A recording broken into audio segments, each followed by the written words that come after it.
First is how to keep your fifth hour students out of your first hour meeting and vice versa.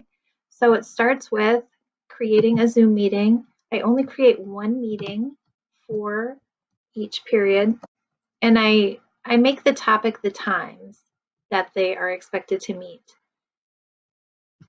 I click recurring meeting. That way it doesn't, I don't have to make one for each time. And I click no fixed time. So they have only one meeting and they know what time it is. I don't use the waiting room because when I share my screen, I can't see the waiting room.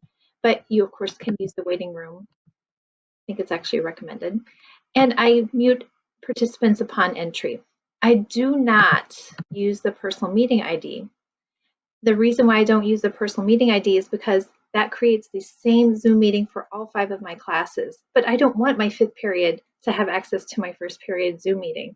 So if I keep the personal meeting ID unchecked, then it's going to create a different ID for 5 different classes. So 5 different IDs, 5 different classes. The wrong students do not have access to my Zoom meeting at the wrong time.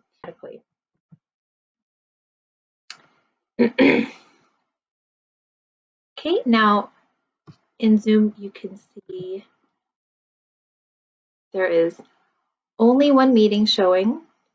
It does not show in the calendar, so it doesn't clog up the calendar. The calendar is then just for the due dates for assignments. So only one meeting, they go to the same meeting every time and at these times.